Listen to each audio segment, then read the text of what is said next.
Matt, I'm just curious. So yesterday, and don't mean to belabor the point. I know yesterday you didn't want to talk about anything other than the game, and which seems totally appropriate.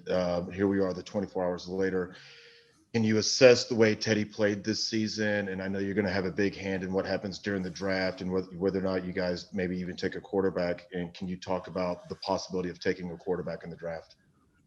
Yeah, so I mean, I think Teddy played well early on in the season. I thought early in the year, really overall offensively, I thought we looked like we had a chance to be a really good offense. I thought the middle part of the season we still showed flashes of that. I think you think back to the Kansas City game. I thought we looked like a good offense there. I thought Teddy played well in that game. I'd say really probably the last month of the season, as I think maybe Joe asked that yesterday. Both offensively, I don't know that we've played real well, and I don't think Teddy's played his best football. And what the reasons for that are, that's really for the next several weeks for us to evaluate, identify. I personally feel like ever since he got hurt in the the second half of the Tampa Bay game, Teddy hasn't played his best ball. So I think for us, we have to evaluate our total offense, what we're doing, the players, the schemes at every position, including Teddy. Teddy has to have a tremendous offseason. It's been a long time since he's played an entire year. And part of being a quarterback in this league is being able to withstand the physical toll of the season and playing your best football at the end of the year. I don't know that I've seen that from him. And so my encouragement to him has been, hey, you need to have a great offseason. So I think we'll see what happens moving forward. Teddy's here. I have a lot of respect in him. I believe in what he can do. I've seen glimpses and flashes of us as an offense looking really good. I think we need to get Christian back. We need to have a run game that we can rely on. We need to have more consistency in the things that we're asking them to do. So with regards to draft and players and all those things, I think we'll look at every opportunity to have the best that we can have at every position, and that includes the quarterback position.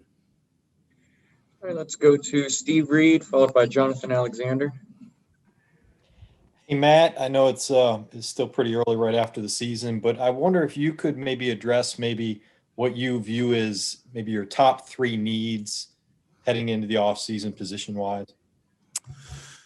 Yeah, and I think it's hard for me to say specifically position-wise. I think there's a real discipline that we have to have this offseason. I think the first thing is we have to really evaluate our own players and see which guys we can bring back. And I appreciate all the guys that were here this year. I think we have a lot of good football players, but this is going to be a unique year, a year unlike any other in the National Football League, with a salary cap that's going down.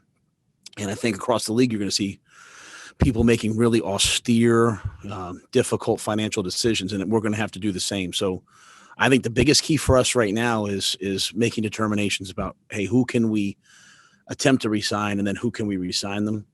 I think last year we got a lot younger on defense. I think we're the 10th youngest team in the National Football League anyway, but we're really young on defense. We have to continue to add to the defense. We have to continue to add pass rushers. We continue to have to add guys really at every level.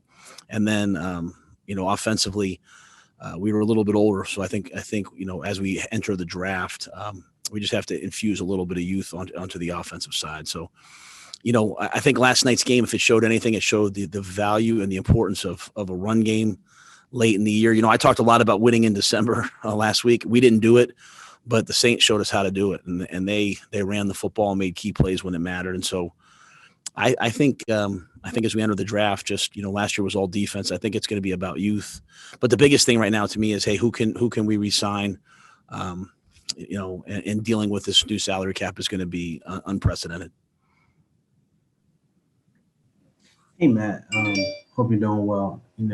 Oftentimes franchise quarterback is used very loosely. So I'm wondering, when you think about what a franchise quarterback is, or what you really value in a quarterback, what are the most important things for you and what you want in your future quarterback, whether that's Teddy or anybody else in the future to be that person? Yeah, the franchise quarterback thing is that's like a colloquialism for other people. I always just think about my quarterback, and we want whoever represents us at quarterback, Teddy, PJ, Will Greer, whomever.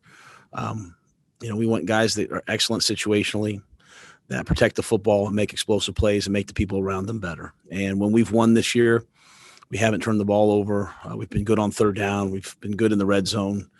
It's a pretty simple formula, and there's a lot that goes into it. I know a lot of the questions are going to be about the quarterback, but for me, I think offensively, I think we saw a defense that improved throughout the year. Offensively, we were good early. We just didn't quite make the same improvement. So I think we have to be better in a lot of areas offensively heading into next year. Let's go to David Newton, followed by Joe Person. So, Matt, just to be clear and correct me if I'm wrong, it sounds like you're not set on Teddy being your starting quarterback next year right now. Is that fair? Or? Yeah, I think you should just, again, I'd rather we use my words, and so I'll be really clear about it. Like, I'm not going to, just like last year when the guys asked me the same question, I don't know that I'll ever answer that with a resounding yes at any position. I just so believe in competition.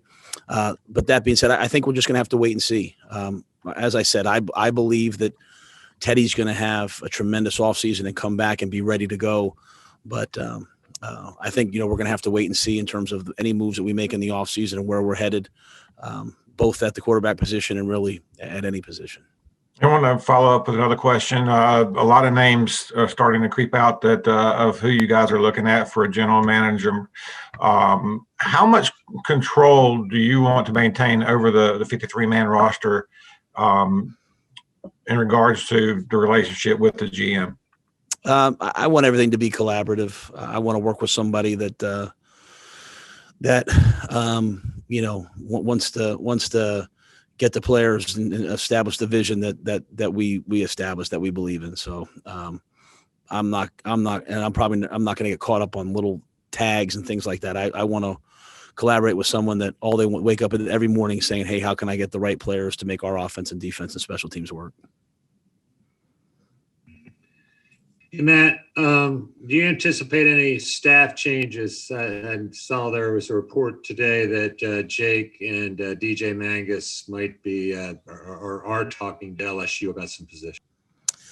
Yeah, I think we'll have some chances for some guys might have some opportunities that they might feel are right for them. As I said, you guys earlier, I don't ever feel like it's my job to, my place, I should say, not my job, my place. I don't want to comment on things other guys have going on, but as long as guys are honest with me and mention things to me, I'm excited for them if it's a good opportunity, whether it's a chance to be a head coach, whether it's a chance to call plays. I think those are valuable opportunities that guys have to at least look at. So I think we'll have some guys that have some things, maybe rumbling around the next week or so. And then, hopefully by the end of this week or into next week, we'll know exactly where we are staff wise. And then your first year, now that's done, having made the move, the jump from college, what would you say you learned the most? If was there one or two things that would be your takeaway? Man, that's a great question.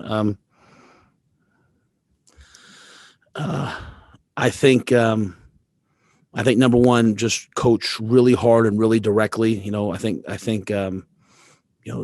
this was really hard, Joe, not having a lot of relationships with guys from OTAs. And I think early on I was, trying to, you have to go back. I mean, if you go back through the year and the different things that happen, like who's going to opt out, there's just so many unique things. By the end of this year, this has been we didn't have the record we wanted, but this has been a fun group to coach. And I think it got more and more fun, the more direct that I got and the more, more honest. And I think a second one is, just worry about the things that matter. Don't get too caught up in little things. This was a year full of changes, distractions, all those different things. And I think I learned, just worry about the things that matter. Don't worry about, if all of a sudden now we have to, walk through with masks on or something like that. Just stay focused on the things that matter. And I'll always just say, put a premium on tough guys who like to play the game the right way. We have a bunch of those, and those are the guys who got through the year. Those are the guys that those are the guys that were there, come the end of the season. So I'd say those three things were things that I personally, really hopefully grew as a coach. Let's go to Josh Klein for the next question, followed by Elena Getzenberg. And Matt, how much control do you look to have on player development over the offseason, as opposed to letting players identify what they want to work on? In terms of like, do you send them home with like, hey guys, we want you, or hey, specific player, I want you to work on this heading into next year? Or is it kind of you let them go? Do you give them specific things that you want them to work on? Yes. Yeah. Every player, gets like a reporting weight. Every player gets a workout program packet emailed to them weekly, or he might do it every 2-3 weeks. I don't know exactly how he's doing it, but progressions, everything from flexibility to Eldoa to running. I mean, all those different areas are covered. Each player's, the coach staff will write up evaluations this week and provide feedback to the guys for, hey, this is the thing. These are the things that you need to work on, in our opinion. Some guys met with me today. Other guys meet with other guys. So we'll be very direct about those things. And then once the off-season program comes, obviously the guys that are here will really hone in on some of those things. Hey, Matt. First, I was curious, did you guys express interest in coaching in the Senior Bowl, and is that something you've at all heard about yet?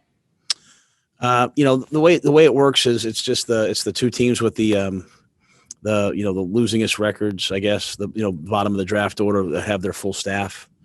So really kind of out of our hands. Obviously it's something that, given a choice, we would absolutely want to do, especially this year, but really out of our hands.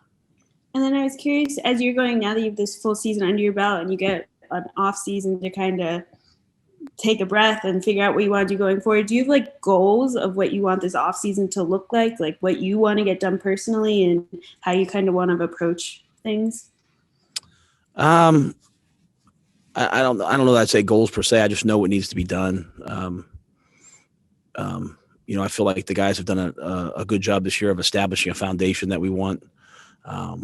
We know the areas where we fall short, where we fell short this year, be it schematically, be it preparation wise, be it, just roster wise. So, we'll attack our roster and player acquisition, player retainment, all those different things. And at the same time, we'll improve the things we're doing schematically. We'll improve the things that we're doing preparation wise, process wise, and just globally take a step forward into year two. And I'm sorry, one last thing. You mentioned how you felt like the offense was doing well at the first part of the season, and it kind of took a step back. Is there anything, I know you mentioned Teddy's injury, but is there anything that stands out to you as a reason behind that? No, I think there's a lot of things we have to evaluate in the coming weeks, coaching wise, schematically, all those different things. I think Teddy was a small piece of a bigger issue that we have to improve upon. All right, let's go to Darren Gant and then Nick Carboni. Matt, J.C. Treader, the union president, said the other day that this year showed that OTAs and off-season programs really weren't all that necessary. Do you agree with that? And thinking about your plan, how important is it for you to have that? I think it's vitally important that we have it, and I hope that we have the full off-season. Matt, obviously had such a young defense this year. How did they progress compared to what your expectations were? And what do you think you have to tangibly build upon with that unit for next season? Well, last night was a step back. That being said, I think we were like 20, points per drive. I think we were 28th in the NFL and giving up points per drive until the last 5, and even including last night. And then we were moved up. We were in the teens. I think we were like 18th or something. So, real steps forward. I think we have some, great young dynamic players who can really help us. I think third down defense, getting to the quarterback, all those different things we've made improvements upon. One of our main challenges this year was to stop the run. Last year, the Panthers were last in the league in terms of run defense. We were significantly better this year. So I think I think we made a lot of growth. I think the defense figured out what was being asked of them and started to play way, way faster. I think we just have something to build on, and hopefully moving into next year, we can take another major step.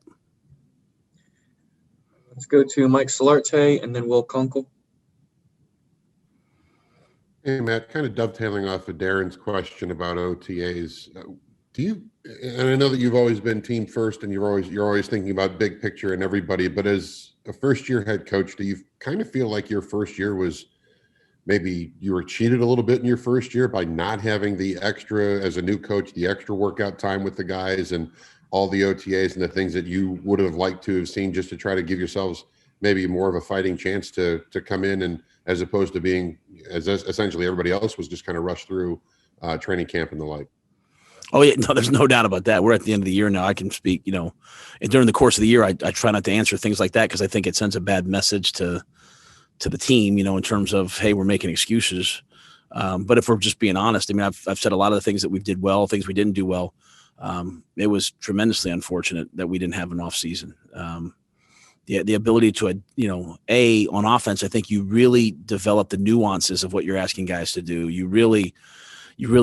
Guys really understand, okay, this is how he wants me to run this route. Guys get way more comfortable when you have an off season. On defense, you have a chance to see what your guys can do and what they can't do. And they get a chance to really understand, like, hey, this is how I fit. So not having an off season, I mean, like this year when we start the off season, I can't wait. I'll see guys and I'll walk up and hug them and say, hey, great to see you. How's your family? How are your kids? Like last year in training camp in July, I was shaking people's hands. Well, not even shaking people's hands. I was elbow bumping them, introducing myself for the first time. So I told the team, obviously we're disappointed about last night, but I thanked them and said, not many people have gone through what we went through. In terms of a new staff, no OTAs, no off season. And I appreciate them for handling that and having a chance in, other than 2 games, I think we had a chance in every game. And so I appreciate them for doing those things, but we need an off season. We need an OTAs. Last year was really, really difficult to do it that way. And if we don't get one, at least we had this year, we'll figure it out from there. But, we went into the draft last year without even having seen some of our guys. So as you're trying to make a decision about, should we take this player or are they better than this player? Talking to Marty and talking to the guys that were here to try to make those assumptions, as opposed to sitting there and seeing them in mini camp and saying, okay, this guy fits, this guy doesn't. Hey, we should take this. That was a blind draft last year. And I think it was going to work out pretty well in the long run. So I'm looking forward to this year having real knowledge about who we are and what we can be moving forward. But on a personal level, do you feel that you were cheated a little bit? Oh, you know what? I look at all this, like, I came here wanting to build an elite franchise. And when I say build, it's like, I'm the coach. I'm not like, the owner. I'm just saying, but from my perspective, build an elite franchise and build a team that competes for Super Bowls and wins Super Bowls. Okay. So, every bit of adversity, while it stinks at the time and people start to question, hey, is this going to work and all those things, it's so much better in the long run. It's like it stretches you, it makes you grow, it makes you learn. So as far this year, yeah, I would have loved to have had the off season and all those different things.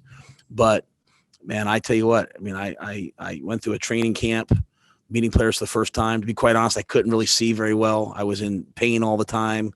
It's been probably one of the hardest years of my life. And you know what? We competed right to the end through it. So doing that, now I'm sitting there like looking forward to next year saying, I can't wait to get to next season. I can't wait to attack this off season because we handled this year. And I think we did it with class. I think we tried to go out and represent the Panther the right way. So do I feel like I got cheated a little bit? Yeah, maybe so, but it'll pay off in the long run. I believe that with all my heart. Hey, Matt, Will with Fox 46 here. I remember in the beginning of the year, it may have been the introductory press conference or not, I'm not sure, but you said the most important thing you wanted was this team to play up to its potential, whether that's 11-4, 11 or 11-5, or 6-6, whatever that might be. You guys finished 5-11. Do you feel like you guys played up to your potential? Did you reach that goal that you wanted? I can't say that. I would never say that to the players. I would say when I look at where we were expected to finish, I tease some people every once in a while, like, hey, where did you guys pick us to finish? There was a lot of people saying that we were going to be in the race to be have the number one draft pick, and we're not a winning team. We're not in the Super Bowl, but I feel like, we just for the outside people, maybe we outdid some expectations. We didn't have Christian. We didn't have, we didn't have some key components and KK and some other guys. All that being said, I feel like we should have won more games. Too many games came down to the stretch that we had a chance to win, and we didn't win those games. So that being said, I think we outdid some expectations based upon what people said. But I think for our own expectations, I don't know that I can say that we matched them. We were probably pretty close. We had a chance to win those games. We just got to win a few more at the buzzer, and we just didn't get that done. Let's go to Vincent Richardson and then Brett Jensen. Hey, Matt. Obviously, you got some experience with this last year, although coming in sort of partway through sort of the sort of player evaluation process and stuff, and you obviously be a bit different. Vince, I think you. Sorry. Can you hear me again? Sorry. Yep. Obviously, so you have different experience this year with the GM coming in, but how different is this kind of experience where you have, compared to say what you had in college, much more roster control, and you have much more sort of ability to guide where the team goes in terms of roster construction than where you were, say, recruiting? Do you have a different approach sort of with that kind of different reality? Yeah, I mean, I think the biggest difference in college is that, that you weren't going to not re-sign someone or let someone go. You were just going, though some coaches maybe do it that way in college. We were just trying to put a plan together for each person to develop them, saying, hey, this is your best chance to play. But you did have to be very targeted in terms of who you recruited, putting the team together, putting the puzzle together. Last year we did all of this. We came in and evaluated people. We just didn't really have the benefit of any experience with them or knowledge of them, right? Relationships with them. It was all based off of the tape, the contract, the age, health, all those different things. So it was very transactional. And then we really relied on Marty and the pro personnel staff for those other things, in terms of how they saw it. Hey, is this guy going to be injured? Is he going to make it through another year?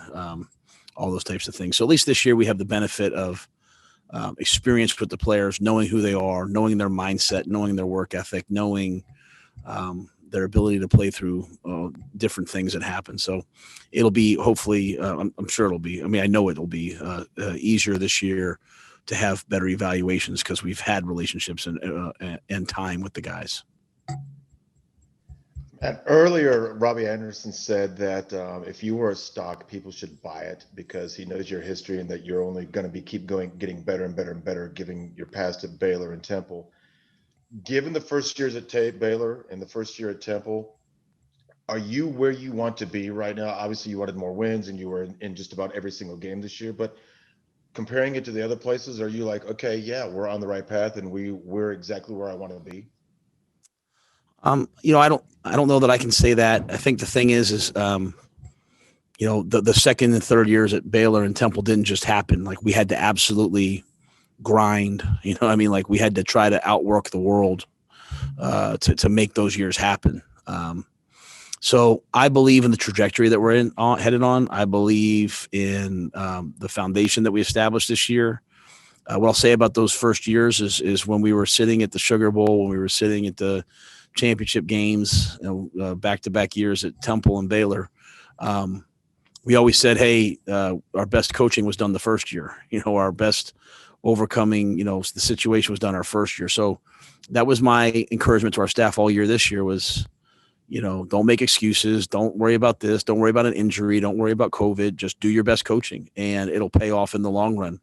But you have to do it, right? So whatever happened at Baylor and Temple, it happened because we worked really hard and the staff worked really hard. So we're gonna start to work. We're gonna start to grind, and if we put the work in and make again key decisions, and the key in the NFL is to make decisions that are unpopular. The key in the NFL is to make decisions that are disciplined.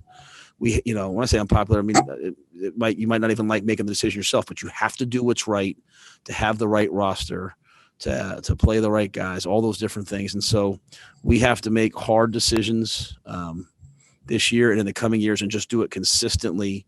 And that's what we did. It's just everyone says it, but few do it. So we have to be willing to do it. If I could follow up real quick, you talk about doing your best coaching in years one at Temple and Baylor. How do you think you and your staff did as a coaching this year? Do you think you guys did some of your best coaching? We'll see in year 3.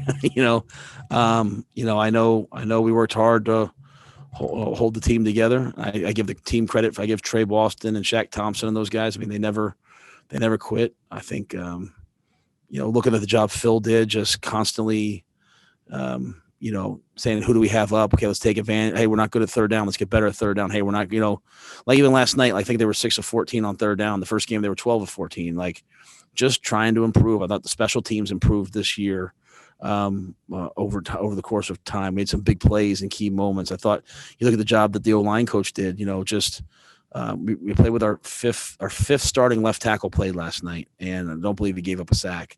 So I just think that it's all these small little things. So at 5-11, you can't sit here and say, "Hey, we did a good job coaching." It's just not acceptable. But you want to lay a foundation that you can then build on. So hopefully we did. We'll find out. We have to do a great job this offseason. I do know that. Let's go to Steven Toronto and then David Newton.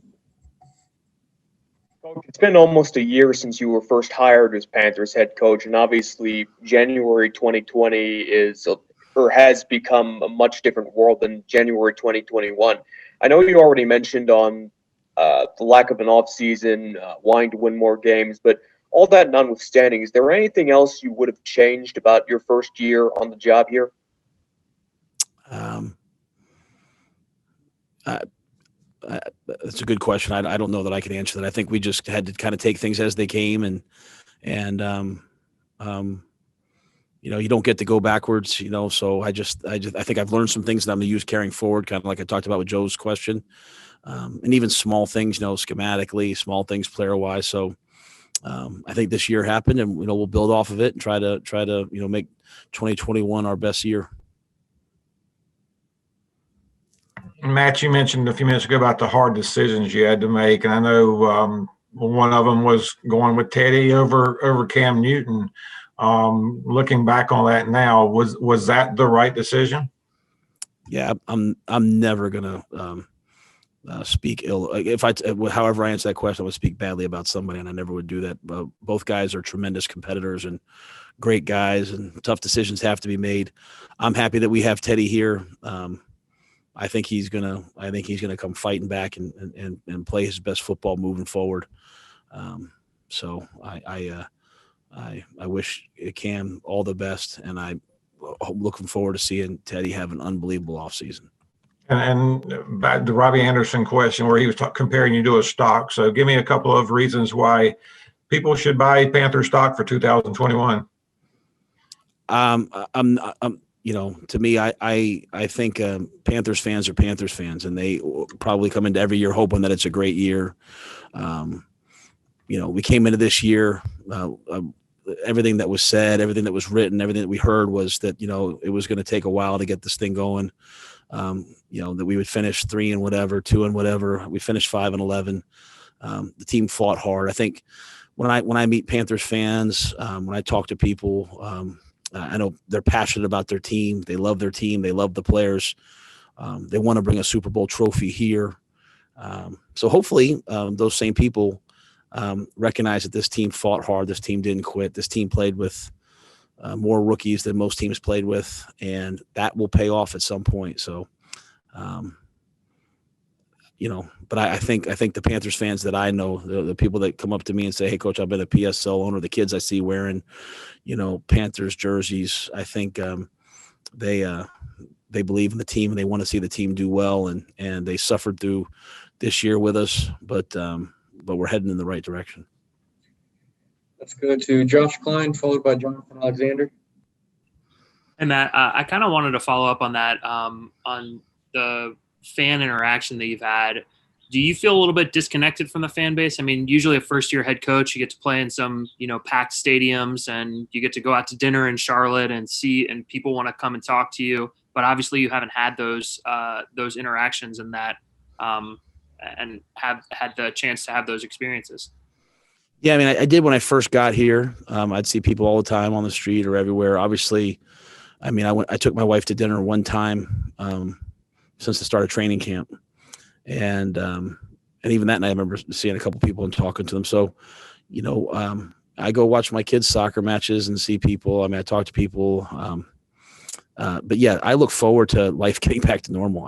I think I always go back to the first game of the year, and we played the Raiders, and we were down by 12. And we came back and we took the lead and kicked the ball off to them, and they methodically went down and they took the lead, and then we got the ball back and tried to go win the game. And that's where you need 70,000 people screaming, right? That's where you need their quarterback struggling to communicate. That's where you need the energy from your crowd. And so I can't wait. I can't wait to get all of the Panthers fans back in the stadium. I can't wait to get all the Panthers fans back around us. And I can't personally wait to interact with people. But I think that's true for everybody. I think that's true for all of our kids and our wives and our friends. I think everyone's tired of being in their houses and being on lockdown. So I look forward to those days, and they'll be here again. But the best thing I can do for Panthers fans is help move the program forward, help elevate the team, help bring a consistent winner here. And so I'm gonna work this offseason to take another step. Hey man, I'm wondering, were there any players in particular that were really kind of pleasant surprises for you? That's a good question. I'd say one of the biggest ones for me was probably Jermaine Carter. He was one early on that, I think our relationship wasn't great early on, and we leave the year like him and I are hopefully he would say the same thing. I mean, I believe in him. I think he's really come a long way, done a lot of great things. Julian Stanford's a guy we brought in after the 53-man cuts, and I think that's what it was. And it's been a great special teams player for us. I think Rodney Smith, he was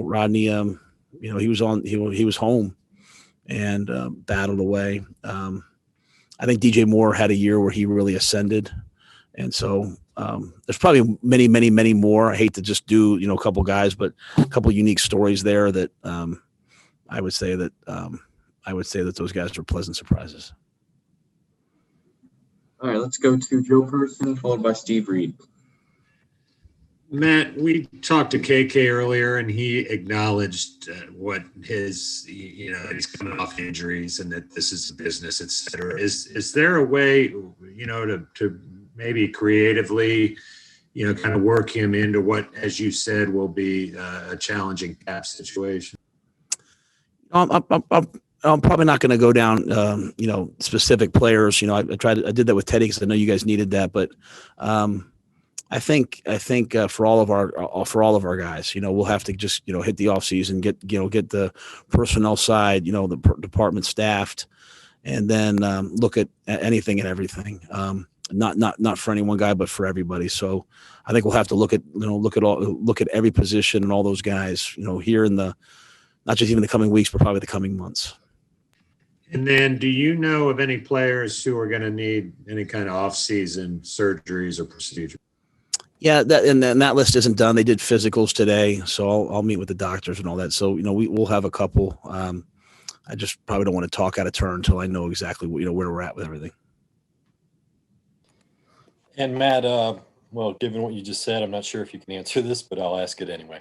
You have two really probably going to be very high-profile free agents, Taylor Moton and Curtis Samuel. Do you feel right now that, and I understand you're not a capologist, you're not the general manager, but, do you feel like right now that there is any way that you can bring both of those guys back this next season? I think all that remains to be seen. They're both great players, but even more important, they're both great guys. I think any team would love to have them. I think it'll all just depend on money. It'll all just depend on the market. It'll all just depend on the cap. It'll all just depend on the room. So I think those guys, like many of our guys, are guys that anyone would want, but it'll just come down to financial, considerations. Guys, looks like we have 2 more questions left, so let's go to Elena Getzenberg and then finish with Brett Jensen. Hey, Matt, I was curious, what does your next month, I guess, look like? Like, are you planning on just focusing on the GM side and personnel side, or like, how do these next couple weeks shape out for you? I guess I'm kind of, on call as the GM search goes, as needed. I'll try to take a little bit of time to get away. When I say get away, I mean, probably just go to my house and hang out with the kids. And then I plan on being in Mobile for the Senior Bowl, and I'll spend the week there, and that'll probably be the next couple weeks. I mean, I know this season didn't turn out the way, you wanted it to, but are you able to now, I know I had asked this a week ago, but take a breath and appreciate your first season as an NFL head coach? Is that something you can do at this point? I think I probably just take a breath and feel energized about, okay, this, I can see all the positive things that we did. I think if you put the positives up, I think, a lot of good things happen that will benefit us in the future. So I can look at the positives, I can evaluate the negatives, and say, hey, we have to correct these things. But, to me, I think any year that we don't win the Super Bowl, Elena, I'm going to sit there and feel frustrated at the end of the season. So, I mean, I want to win the Super Bowl. So, getting right there and then not getting there, I'll feel that way probably every year. So what I have to do is just take a step back, look at the negatives, figure out ways to fix them, evaluate the positives, and then just be really disciplined about evaluating our own team, getting to going to the Senior Bowl, just going right through that process. I think I have a little bit of perspective right now, but most importantly, I'm excited. I'm excited to get going. I'm excited to get going on this offseason. This will be one of the most pivotal off seasons, for the franchise. Matt, I know that you talked about how you were not going to have questions with or discuss shutting McCaffrey down, and even though that's what many fans wanted or whatever, Christian said that earlier today that you approached him before this last game and said, look, you just need to go ahead and shut it down. Was it just for his own precaution, or were you just trying to protect him from himself? Because he even admitted that sometimes he trains way too hard, and that hard is not always best. Yeah, I mean, I just again, if he was healthy, I'd play him. I want to make sure I say that 1,000 times. If he was healthy, I'd play him. But if you're not quite there and you're trying to do everything too much almost to get there, if you're not healthy, you're not healthy. Sometimes you just have to give yourself a mental and physical break and just say, you know what, I'm not. It hasn't worked out for me. So, if he was 100% run around, flying around, and we wanted to win that football game, we would have played him. Just like same thing with Brian Burns. He played the week before and then hurt his shoulder, and we said, you know what, I appreciate everything you've done. You can't go. So, yeah. So, I mean, I as I talk to McCaffrey, I mean, Christian, I see the pressure he's putting on himself. I see all the, things he's trying to do, and he's just not quite there, healthy there. And the last thing he needs to do is push himself too far and make it worse. He probably hurt that by overdoing what he was doing, trying to come back. And so I think Christian's going to enter this offseason with real perspective about what he needs to do for his body moving forward. And unlike some guys, more is more. For him, it might just be like, hey, he has to take some time and recover and then hit 2021 running and